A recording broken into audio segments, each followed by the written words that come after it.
All right, good morning, YC. How's everyone doing today? Awesome, sounds great. Not. Yeah, I'm here to talk about friendships and being intentional with your friends and in those relationships that you have with others. Can we go ahead and bring up the slides? I want to take you guys through some of my friendships that I have. And the first one, if you'll go to the next slide, is lifelong friends. Some of us have lifelong friends. I'm blessed enough to have a few of them, and they're all in this photo right here. Full disclosure, nobody that is in audience today is in this photo. Sorry, guys. But some of these people, this is a picture of me and my friends at my Bible camp that I've going to my whole entire life. If you guys know my brother, he's actually, his head is cut off at the very, very top right there. And he's definitely one of those people. But that kind of sums up my relationship with these people here in this photo. It just doesn't make sense, does it? It's just crazy. If we go to the next slide, I have teammates. Through dedication, pain, highs, and lows, I have been blessed with some of the closest friends in my life, and those are from cross country and track. If you look at this picture, I think it's actually the picture where we all look the happiest, and that's when we ran the slowest race of our lives. But we won in this photo too, so that's really funny. Because there's a picture of us when we ran at NAI, when we became All-Americans, and Ian is like not happy at all. And in this photo we ran like 20 seconds slower, and he like is the happiest person on earth right there. The next photo that I have, this is friends that are more talented than me. I'm blessed to have shared memories with friends who make me more creative every day. Special shout out and not pictured, Todd, Josh Anderson. He was not pictured in this photo because he actually forgot the words to our song this day. So he was mad and he was not available for a picture. So shout out to you for forgetting the words. The next photo is Never Would Have Happened Friends, or Never Would Have Happened Friendships is what I'm calling them.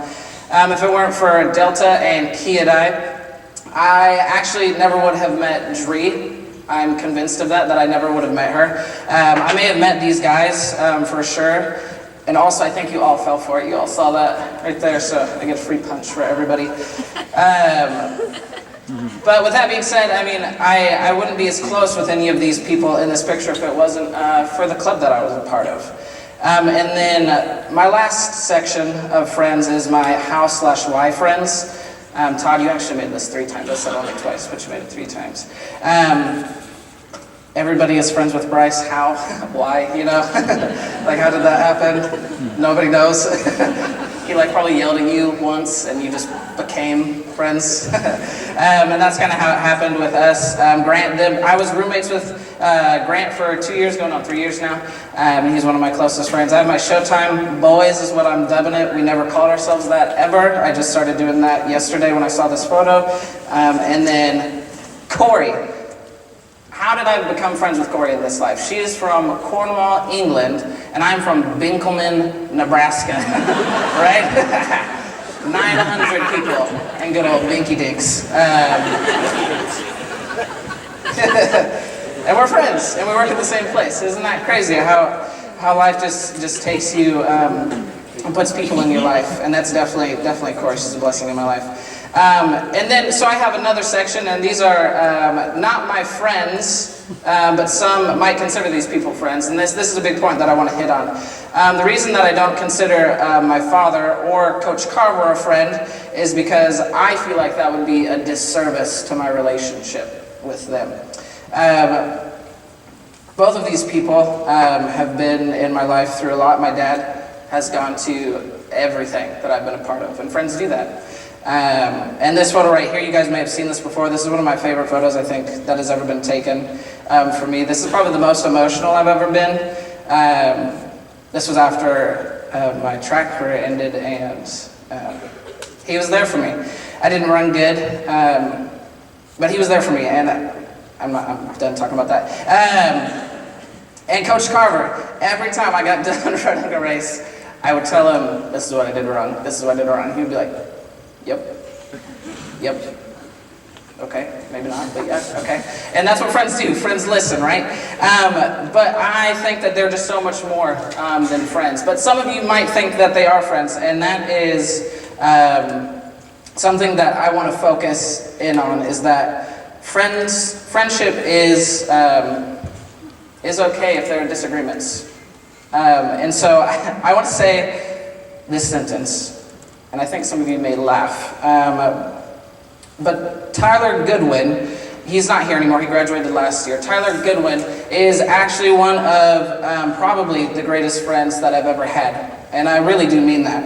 And you may laugh, you may be like, that doesn't make sense. You can actually go to the next slide. It's not a picture of Tyler Goodwin, but it is the end of that. But Tyler never judged me for an opinion that I had. He never hated me for a belief that I owned. He always put himself last. I typed he always put himself first, but that's not true. He always put himself last. He put, in our relationship, he always put me first, and he was always there when I needed him, no matter what. He would always drop what he was doing to come help me. And I'm sure everybody has that friend in their life. But the thing is, Tyler Goodwin and I weren't actually that close. He didn't have any obligation to help me do anything or be my friend whatsoever. But something that I came to realize is that I think that he actually might have been in tune with something that I have come to realize now, and that is the Bible verse, Genesis 1:26. And I'm only going to mention a part of it, but in that it says, God says, let us make man after our likeness. You know, I mean, everybody has heard this before. Everybody has heard this, and they've said it 1,000 times. I mean, so many times we have heard and we know that we're made after God's own image. But I think we kind of forget what that means. So I'm going to walk us through what that doesn't mean. That does not mean we were made in the image of a political party. Democrat, Republican, that does not mean that. That does not mean we were made in the image of our family's beliefs. Conservative, progressive, whatever. That does not mean we were made in the image of, you name it. I'm not saying that those things aren't important. That's not what I'm saying. I'm just saying we weren't made in that image because when God made us in His image, everything was perfect. Everything was in tune. And I think that that's something that we miss out on. And one thing that I think and I believe is that not one belief is more important than one human. I think a lot of times we let our beliefs cloud friendships, and we let our beliefs cloud potential relationships even, and we let those become hate. And that's exactly opposite of what we're looking at today, which is friendship. And so what does that mean? What does being made in God's image mean? And I think that it means that you have the potential to change somebody's life today. There are hundreds of people in here right now, and you're actually like inches away from somebody, and you have the ability to change their life. You really do. There are people who are hurting. There are people that are in pain from whatever that might be, and they're also suffering. And in this moment, they might need a friend, and that friend could be you. And my point is that we need to see past the differences and see the commonality, which I think is what Tyler did for me. He saw that our commonality was Jesus. He saw that between us, we both were growing closer to God as we grew closer to each other. And people might have different beliefs than me, which is okay, which is 100% okay. And so if you don't believe what I just said, you have an obligation to find the commonality yourself then. Find the commonality between you and another person so that your beliefs don't cause you to hate one another. And so I'm going to move into some tips that I want to give you for friendship.